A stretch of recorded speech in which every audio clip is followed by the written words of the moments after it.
YSR Congress party జిల్లా కార్యాలయంలో వైఎస్ఆర్సీపీ నెల్లూరు జిల్లా working president city incharge MLC Parvathareddy Chandrasekhar Reddy మాట్లాడుతూ నెల్లూరు జిల్లాలో కాకాని గోవర్ధన్ రెడ్డిపై మోపిన అక్రమ మైనింగ్ కేసుతో జిల్లాలో ప్రజలు ఒక్కసారిగా ఉలిక్కిపడ్డారని అన్నారు. జిల్లా పరిషత్ చైర్మన్ గా, ఎమ్మెల్యేగా, మంత్రిగా ఇలా అనేక పదవుల్లో పనిచేసి మంచి నాయకుడుగా గుర్తింపు తెచ్చుకున్న కాకాని గోవర్ధన్ రెడ్డిని ఈ విధంగా అరెస్ట్ చేయడంతో జిల్లా ప్రజలు ఒక్కసారిగా విస్తుపోయారని అన్నారు. ఈ రాష్ట్రంలో అమలు కాని హామీలు ఇచ్చి అధికారంలోకి వచ్చిన కూటమి ప్రభుత్వాన్ని ప్రశ్నిస్తున్న నేతలే టార్గెట్ గా చేసి అక్రమ అరెస్టుల పర్వం కొనసాగుతుందని ధ్వజమెత్తారు. ఇదే వైఖరి అవలంబిస్తే కూటమి ప్రభుత్వంపై తిరుగుబాటు తప్పదని హెచ్చరించారు. మరోపక్క నెల్లూరులో తాజాగా వైసీపీ నేత శ్రీకాంత్ రెడ్డిని మైనింగ్ కేసులో అక్రమ అరెస్ట్ చేసి అతన్ని బెదిరించి బలవంతపు స్టేట్మెంట్ తీసుకుని మాజీ మంత్రి అనిల్ కుమార్ యాదవ్ పేరును కూడా ఈ కేసులో చేర్చారని అన్నారు. పోలీసులు రాసిన స్టేట్మెంట్ పై బలవంతంగా సంతకం చేయించారని శ్రీకాంత్ రెడ్డి జడ్జి ముందు మొరపెట్టుకున్న ఫలితం లేకుండా పోయిందన్నారు. ఇలా కూటమి నేతల డైరెక్షన్ లో పోలీసులు పనిచేస్తూ వారిచ్చిన షిఫ్ట్ ను అమలు చేస్తూ పోలీసులు ప్రేక్షక పాత్రకు పరిమితమయ్యారని అన్నారు.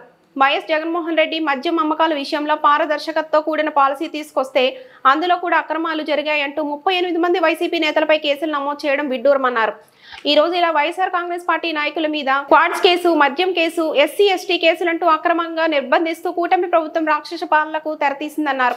అయితే ప్రజల పక్షాన నిలబడి ప్రభుత్వాన్ని ప్రశ్నిస్తున్న గొంతుకలను అణిచివేయాలని చూస్తే కూటమి ప్రభుత్వంపై ప్రజా తిరుగుబాటు తప్పదని హెచ్చరించారు. వైఎస్ఆర్సీపీ నేతలపై అక్రమ కేసులు బనాయించిన వారికి పార్టీ అండగా ఉంటూ చట్టపరంగా పోరాడతామని తెలిపారు. అందరికీ నమస్కారం. నెల్లూరు జిల్లా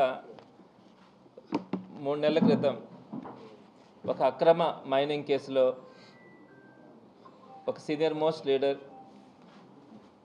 నెల్లూరు జిల్లా రాజకీయాల్లో అనేక పదవులు అలంకరించినటువంటి కాకాని గోవర్ధన్ రెడ్డి గారిని అరెస్ట్ చేసినప్పుడు ఒకసారిగా ఉలిక్కిపడింది. ఏంటి ఇలా కూడా నెల్లూరు జిల్లాలో జరుగుతాయా?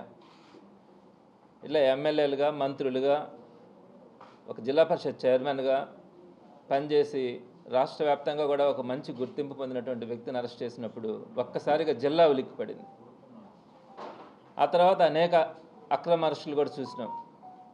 అయితే 4-5 రోజుల క్రితం పెద్దిరెడ్డి మిథున్ రెడ్డి గారు, ఆయన గురించి వైఎస్ఆర్సీపీలో చెప్పనవసరంలా, మొదటి నుంచి కూడా వాళ్ళ ఫ్యామిలీ చిత్తూరు జిల్లా చంద్రబాబు నాయుడికి సొంత జిల్లా అయినా కూడా చిత్తూరు జిల్లాలో ఎప్పుడూ కూడా ఆధిపత్యం, అటు కాంగ్రెస్లో ఉన్నా ఆ తర్వాత వైఎస్ఆర్సీపీలో ఉన్నా కూడా ఒక ఆధిపత్యాన్ని ఇచ్చినటువంటి కుటుంబం పెద్దిరెడ్డి కుటుంబం. ఆ కుటుంబం మొట్టమొదటి నుంచి కూడా జగన్మోహన్ రెడ్డి గారితో నడుస్తూ ఈ రోజుకి కూడా ఒక మంచి లీడర్గా ఉంటూ మన నెల్లూరు జిల్లాకి రీజనల్ కోఆర్డినేటర్గా పెద్దిరెడ్డి మిథున్ రెడ్డి ఉండడం అందరికీ తెలిసిందే. మరి మిథున్ రెడ్డిది కూడా 4 రోజుల క్రితం అతన్ని కూడా ఒక అక్రమ కేసులో అరెస్ట్ చేయడం అన్నది అందరినీ కూడా బాధించింది.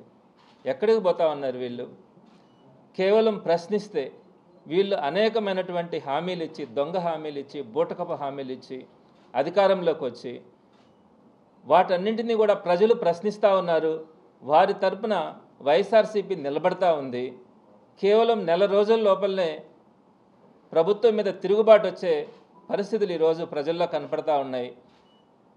ఏ కార్యక్రమానికి పిలిపించినా కూడా వైఎస్ఆర్సీపీ పెద్ద ఎత్తున వేల మంది ప్రజలు, కార్యకర్తలు అండగా నిలబడి కార్యక్రమాలు చేస్తూ ఉంటే ఓర్వలేక అనేక మందిని అరెస్ట్ చేసి నిర్బంధించి లోపల సెక్షన్ల మీద సెక్షన్లు, కేసుల మీద కేసులు పెట్టి ఒక్కరిని బయట రానికుండా చేస్తున్నటువంటి దుస్థితి ఈరోజు చూస్తూ ఉన్నాం. ఆంధ్ర రాష్ట్రంలో జరుగుతున్నటువంటి ప్రస్తుత పరిస్థితి గతంలో కానీ మరే రాష్ట్రంలో కూడా మనం చూడలే. మరి దాని కొనసాగింపుగా ఈరోజు అనిల్ కుమార్ యాదవ్ మొట్టమొదటి నుంచి కూడా పార్టీతో నడిచినటువంటి వ్యక్తి, జగన్మోహన్ రెడ్డి గారు అంటే నమ్మకం ఉన్నటువంటి ఒక వ్యక్తి. మరి అనిల్ కుమార్ యాదవ్ గారి మీద కూడా ఒక అక్రమ కేసులో ఆయనకు సంబంధించిన ఒక వ్యక్తిని అదుపులోకి తీసుకోవడం, ఆయన దగ్గర అర్ధరాత్రో అపరాత్రో నిద్రలేపి ఖచ్చితంగా సంతకం పెట్టమని చెప్పి ఒక కన్ఫెషన్ స్టేట్మెంట్ మీద సంతకాలు పెట్టించి దాంట్లో అనిల్ కుమార్ యాదవ్ పేరును కూడా యాడ్ చేసిన పరిస్థితి మనం ఈరోజు చూస్తూ ఉన్నాం. అంటే ఆల్మోస్ట్ అనిల్ కుమార్ యాదవ్ గారిని కూడా అరెస్ట్ చేయాలా అనే ఆలోచనకి ఈ కూటమి ప్రభుత్వం వచ్చినట్టుగా మనకు స్పష్టంగా అర్థమవుతూ ఉంది.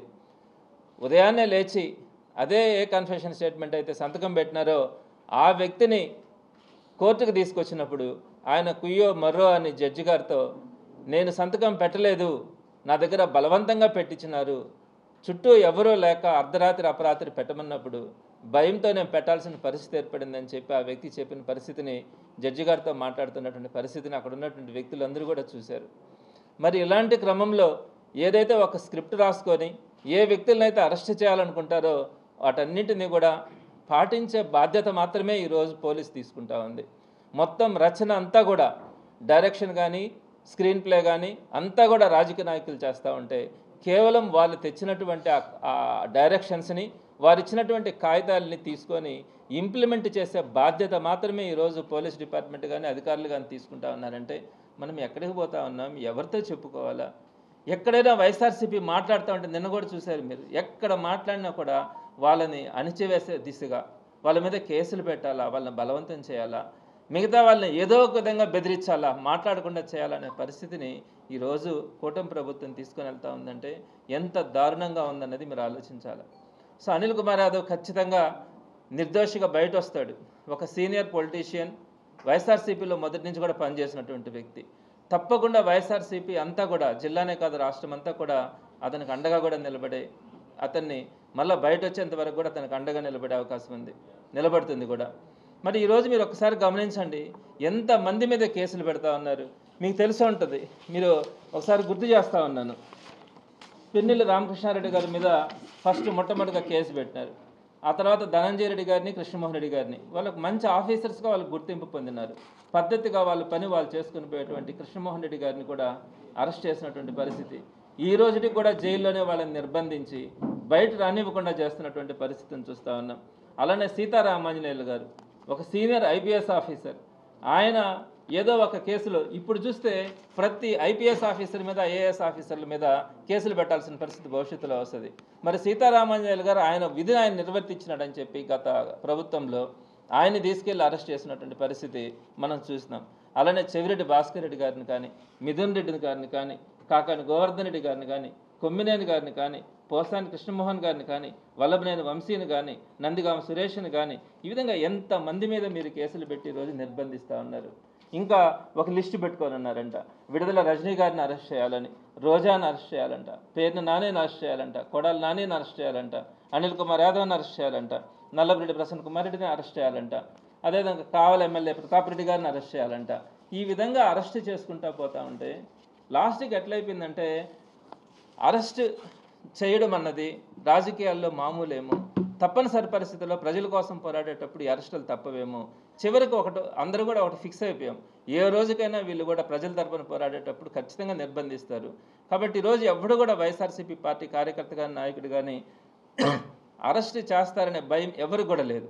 ఎందుకంటే స్వాతంత్ర సమరంలో అనేక మంది జైలు పాలైనారు. ఇప్పుడు కూడా ప్రజల పక్షాన పోరాడే క్రమంలో అందరూ కూడా జైలు పాలు కావాల్సి వస్తుందేమో, దేనికి కూడా భయపడే పరిస్థితి కూడా ఉండదు. మీరేదో ఒక 4 రోజులు జైల్లో పెడితే భయపడిపోయి మిగతా వాళ్ళందరూ కూడా సైలెంట్ అయిపోతారు అనే ఆలోచన కనుక తెలుగుదేశం పార్టీకి కనుక వస్తే అనుకుంటా ఉంటారు. ఇంకొక పాయింట్ కూడా, ప్రజలు తిరుగుబాటు ఏం చేయట్లేదు, ప్రజలు సైలెంట్గా ఉన్నారని. ప్రజల్లో ఉడికిపోతా ఉన్నారు. ఈరోజు పేదవాడు వాడు కనీసం బతకడానికి అవకాశం లేదు, వాడి దగ్గర కొనుగోలు శక్తి లేదు, వ్యాపారాలు చేయలేకపోతా ఉన్నాడు, వ్యాపారస్తులు ఇబ్బంది పడుతూ ఉన్నారు, మనీ రొటేషన్ లేక ఏ వ్యాపారం కూడా సరిగ్గా లేక, రియల్ ఎస్టేట్ కానీ కన్స్ట్రక్షన్ కానీ ఏది లేక, పనులు లేక ఈరోజు అల్లాడిపోతూ ఉన్నారు జనాలు. ఈ 4 సంవత్సరాలు లేదా 3 సంవత్సరాలు ఇదే పరిస్థితి కనుక కొనసాగితే ప్రజలు బతికే పరిస్థితి కూడా లేదు.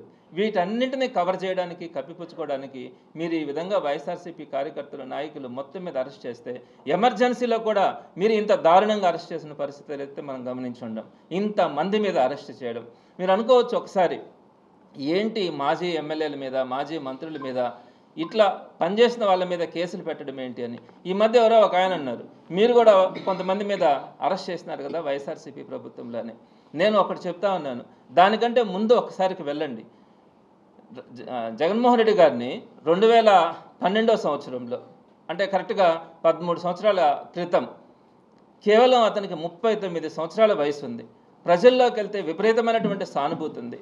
కొన్ని వేల లక్షల మంది వైఎస్ జగన్మోహన్ రెడ్డి గారిని చూడడానికి వస్తూ ఉన్నారని, ఆ రోజు కేవలం 39 సంవత్సరాల వయసు కలిగినటువంటి జగన్మోహన్ రెడ్డి గారిని, అప్పుడప్పుడే తండ్రి మరణించి ఇబ్బందుల్లో ఉన్నటువంటి వ్యక్తిని ఇదే చంద్రబాబు నాయుడు గారు కాంగ్రెస్తో చేతులు కలిపి అతన్ని జైల్లో నిర్బంధించిన మాట వాస్తవం కాదా?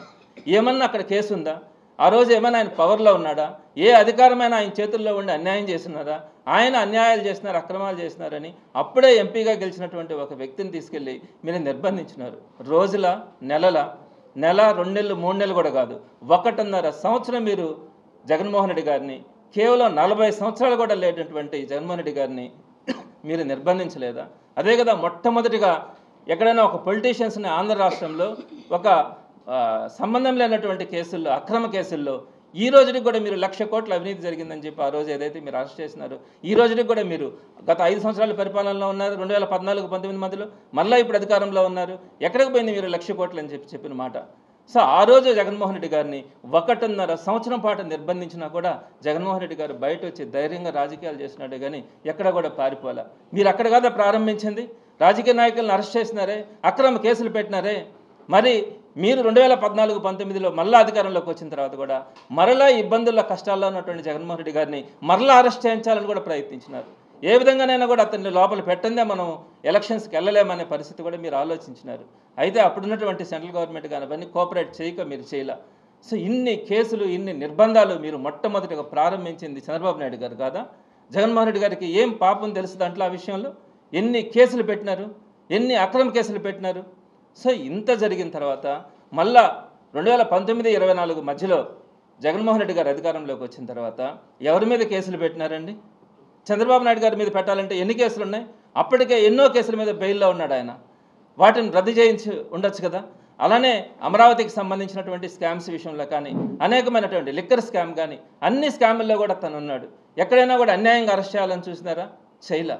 కేవలం ఏంటంటే డైరెక్ట్గా ఆ సాఫ్ట్వేర్కి సంబంధించినటువంటి సాఫ్ట్ స్కిల్ డెవలప్మెంట్కి సంబంధించి రెడ్ హ్యాండెడ్గా ఆయన సంతకాలు పెట్టి జరిగినటువంటి ఒక ఇష్యూలో పూర్తి ఆధారాలు తెలిసిన తర్వాతనే ఆయన్ని ఇంకా వేరే వాటిల్లో కూడా అరెస్ట్ చేయకుండా కేవలం ఆ కేసులో మాత్రమే అరెస్ట్ చేసినారు. ఆయన ఆ కేసులో బెయిల్ తెచ్చుకుంటారని ఇంకొక కేసులు పెట్టి పీటీ వారెంట్ల ద్వారా ఆయన నిర్బంధించాలని కూడా అనుకోలే. ఆయన దాంట్లో బెయిల్ తెచ్చుకుంటాడు 50 రోజుల తర్వాత అని తెలిసినా కూడా ఆ ఒక్క కేసుకే పరిమితం చేసినారే కానీ ఇంకొక కేసు పెట్టలా. అదే మీరు జగన్మోహన్ రెడ్డి గారి కేసులో ఏమైంది? చంద్రబాబు నాయుడు గారిని కేవలం 50 రోజులు అరెస్ట్ చేసినంత మాత్రాన ఒక కేసులో అన్ని దేశాల్లో ఉండే తెలుగు ప్రజలు తిరగబడ్డారని మీరు చెప్తా ఉన్నారే. ఎలాంటి సంబంధం లేకుండా జగన్మోహన్ రెడ్డి గారి కేసులో సుమారుగా 1.5 సంవత్సరం నిర్బంధించి ఈ రోజుకి కూడా మీరు వెంబడిస్తూ ఉన్నారే. ఎట్లాంటి సంబంధం లేనటువంటి కేసుల్లో ఆయన పెట్టినారే. మరి వీటిల్లో మీకేం తప్పు అనిపించట్లేదా? ఈరోజు మా లీడర్స్ మీద సుమారుగా నేను ఇందాక పేర్లు చదివినాను, 20 మంది లీడర్స్ మీద మీరు కేసులు పెట్టినారు. సుమారుగా 1000 మంది సెకండ్ గ్రేడ్ లీడర్స్ మీద కేసులు పెట్టినారు. సుమారుగా 10,000 మందికి పైగా కార్యకర్తల్లో కానీ సోషల్ మీడియా యాక్టివిస్టులో కూడా మీరు కేసులు పెట్టి వాళ్ళందరినీ కూడా నిర్బంధించినారు. వాళ్ళందరినీ ఆ కేసుల్లో మీరు వదిలేరా? రకరకాల కేసులు పెట్టుకుంటా ఉన్నారు. పీటీ వారెంట్ల మీద మరలా కేసులు పెట్టి మళ్ళీ వాళ్ళు బయట రాకుండా కూడా చూస్తూ ఉండారే. మరి ఈ పద్ధతులేనా? మరి ఇన్ని చేసినా కూడా 2019-24 మధ్యలో వైఎస్ జగన్మోహన్ రెడ్డి గారు అధికారంలో ఉన్నప్పుడు ఎంతమంది మీద కేసులు పెట్టినారండి? 2-3 మీద పెట్టినారు. రఘురామకృష్ణరాజు రోజు ఆయన మాట్లాడతారే జగన్మోహన్ రెడ్డి గారి గురించి విమర్శిస్తూ ఉంటే ఆయన్ని ఆ కేసు మీద ఆయన నిందలేస్తూ ఉన్నారన్న ఉద్దేశంతో కేసు పెట్టినప్పుడు కేవలం ఆయన ఎన్ని రోజులు జైల్లో ఉన్నాడు? 6 రోజుల్లో ఆయన బెయిల్ మీద బయట వచ్చినాడు. మళ్ళీ ఏమన్నా ఆయన కేసు పెట్టి ఆయన పీటీ వారెంట్ల మీద షిఫ్ట్ చేసిన పరిస్థితి ఏమైనా ఉందా? లేదే. అదేవిధంగా అచ్చెన్నాయుడు కానీ జేసీ ప్రభాకర్ రెడ్డి గారిని కానీ వారిద్దరిని అరెస్ట్ చేసినారు. జేసీ ప్రభాకర్ రెడ్డి గారు ఎంత దారుణంగా మాట్లాడారో తెలుసా?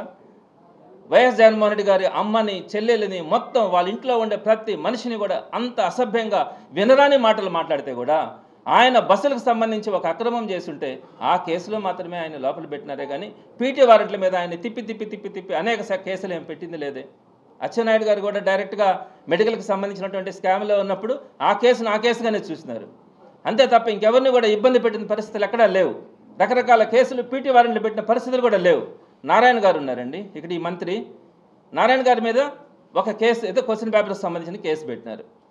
ఆయన ఆ కేసుగానే పెట్టినారే కానీ ఆయన ఖచ్చితంగా లోపల పెట్టాలా, 2 నెలలు 3 నెలలు పెట్టాలా అని ఆలోచన చేయలా. ఆయన ఇక్కడికి వచ్చే లోపల ఆయన బెయిల్ తీసుకున్నా కూడా దాని గురించి ఎవరు కూడా ఏం మాట్లాడలే. చట్టం తన పని చేసుకుపోతుంది అనుకున్నారు. ఎక్కడైతే ఎంతవరకు అయితే అవసరం ఉండిందో కేసు అంతవరకు పెట్టి వదిలేశారు. అంతేగాని వాళ్ళని సాధించాలా, వాళ్ళని ఎట్లనైనా లోపల నిర్బంధించాలన్న ఆలోచన వైఎస్ఆర్సీపీ ఎప్పుడు కూడా చేయాలి, జగన్మోహన్ రెడ్డి గారు ఎప్పుడు కూడా చేయాలి. కానీ మీరు ఈరోజు ఏం చేస్తూ ఉన్నారు? నెలల తరబడి లోపల మగ్గ పెడతా ఉన్నారు ఒక్కొక్కరిని. ఇది తప్పు అని చెప్పి తెలియజేస్తూ ఉన్నాం. వైఎస్ఆర్సీపీ ఎప్పుడు కూడా ఒకటే చెప్తా ఉంది, మద్యం కుంభకోణం అని చెప్తున్నారు. ఏంటండి మద్యం, లిక్కర్కి సంబంధించి? నేను ఒక సూటిగా 2 మాటలు అడుగుతాను. ఎక్కడైనా కూడా ప్రభుత్వం ఎందుకు ఒకరి మీద కేసు పెట్టాలా? ప్రభుత్వానికి సంబంధించి ఆదాయం తగ్గుండుంటే మీరు కేసులు పెడితే అర్థం ఉంటుంది. మీరు టీడీపీ గవర్నమెంట్లో 70,000 చిల్లర కోట్లు మాత్రమే ఆదాయం వచ్చింది. అదే వైఎస్ఆర్సీపీ గవర్నమెంట్లో లిక్కర్కి మీకు సంబంధించి 1,02,000 కోట్ల రూపాయల ఆదాయం వచ్చింది గవర్నమెంట్కి. అమ్మకాలు తగ్గించారు. కోవిడ్ వల్ల కొద్ది రోజులు అమ్మకాలు జరగలే. అయినా కూడా 1,02,000 కోట్ల రూపాయల ఆదాయాన్ని ప్రభుత్వానికి ఆదాయాన్ని చూపించింది వైఎస్ఆర్సీపీ. మరి అక్కడ ప్రభుత్వానికి ఏ నష్టం జరిగింది? పోనీ ప్రజల విషయాన్ని తీసుకుందాం. అంతకుముందు బెల్ట్ షాపులు ఉన్నాయి. సుమారుగా 4,000 చిల్లర షాపులు ఉంటే 2,000 చిల్లర షాప్స్ కుదించి ప్రజలకు మద్యాన్ని అందుబాటులో లేకుండా చేయాలన్న ఆలోచనతో ముందుకెళ్ళింది. అంతకుముందు 24 అవర్స్ అందుబాటులో లిక్కర్ షాప్స్ ఉంటే వైఎస్ఆర్సీపీ వచ్చిన తర్వాత ప్రభుత్వ దుకాణాలు తీసుకొచ్చి కేవలం 11 to 9 మాత్రమే అమ్మడం, 9 గంటల ఒక్క నిమిషానికి కూడా మందు దొరకకుండా రాత్రులు మందు లేకుండా కూడా చూసినటువంటిది. అదేవిధంగా సుమారుగా 44,000 బెల్ట్ షాపులు 2014-19 మధ్య ఉంటే ఒక్క బెల్ట్ షాప్ కూడా మీరు వైఎస్ఆర్సీపీ గవర్నమెంట్లో లేదు. ప్రతి షాప్లో కూడా మీకు పర్మిట్ రూమ్లు అంతకు ముందు ఉంటే ఒక్క పర్మిట్ షాప్ కూడా వైఎస్ఆర్సీపీ ప్రభుత్వంలో లేదు. తర్వాత మీరు ఇంకోటి కూడా చెప్తారు, క్యాష్ ట్రాన్సాక్షన్సే తీసుకున్నారు అని. నేను ఒకటి చెప్తా ఉన్నాను, 2014-19లోనైనా కూడా లేదా ఇప్పుడైనా కూడా మీరు క్యాష్ ట్రాన్సాక్షన్సే చేస్తూ ఉన్నారు కదా. కేవలం ఆన్లైన్ ఫోన్పే కానీ గూగుల్ పే కానీ ఈ అన్ని ట్రాన్సాక్షన్స్ కూడా ప్రారంభమైందే వైఎస్ఆర్సీపీలో. అంతకుముందు ఆ సిస్టమ్ కూడా లేదు. ప్రారంభించిందే ఒక గవర్నమెంట్ సిస్టమ్ని తీసుకొని వచ్చి, గవర్నమెంట్ సిస్టంలో లిక్కర్ పాలసీని తీసుకొని వచ్చి గవర్నమెంట్ షాప్స్ని రన్ చేస్తా దానికి సంబంధించినటువంటి ఒక విశిష్ట సాఫ్ట్వేర్ని తీసుకొని వచ్చి ఆన్లైన్ ట్రాన్సాక్షన్స్ని ప్రవేశపెట్టింది వైఎస్ఆర్సీపీ.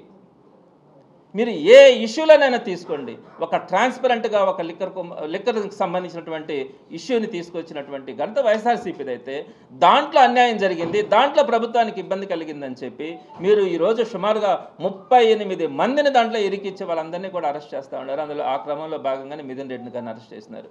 ఇకపోతే మీరు చెప్పేది ఏంటి, ఇక్కడ ఇది క్వాడ్స్కి సంబంధించి క్వాడ్స్ మీరు చేయలేదా, ఇప్పుడు చేయట్లేదా? మరి ఆ టైంలో క్వాడ్స్ సరే క్వాడ్స్గానే చూసి మీరు కేసులు పెట్టినా పర్లా, దానికి సంబంధించి బ్లాస్టింగ్స్ అని ఎస్సీ ఎస్టీ కేసులని వాటన్నిటిని పెట్టి నిర్బంధిస్తారు. సరే ఎక్కడికి వెళ్తా ఉన్నాం? మాట్లాడకూడదా? ఏం చేసినా కేసులు పెడతారా? భయపడతారా? ప్రజల తరపున పోరాడ్డా? అవన్నీ ఉండి భయపడే పని అయితే ప్రజల తరపున మాట్లాడడానికి రాజకీయాల్లోకి ఎలా వస్తారు? ఎందుకు వస్తారు? ఒక్క విషయాన్ని కూటమి ప్రభుత్వం గుర్తుపెట్టుకోవాలా, ఎప్పుడు అణిచివేత చేయాలనుకున్నప్పుడు ఎప్పుడు కూడా తిరుగుబాటే వస్తుంది. కానీ మంచితనంతో వెళ్ళినప్పుడే, మీరు ఒక మంచి పాలనను అందించినప్పుడే, ఒక ట్రాన్స్పరెంట్గా మీరు పాలిటిక్స్ చేయగలిగితే ప్రజల దగ్గర సానుభూతి వస్తుంది. మేము కూడా మాట్లాడే పరిస్థితి ఉండదు. అంతేగాని మీ ఇష్ట ప్రకారం మీరు చేస్తారంటే మాత్రం తప్పకుండా ప్రజల తరపున పోరాటంలో ఎక్కడ కూడా వెనుకాడేది ఉండదు. ఎవరైతే ఈరోజు అరెస్ట్ అయినారో వారందరికీ కూడా వైఎస్ఆర్సీపీ అండగా ఉంటుందని మాత్రం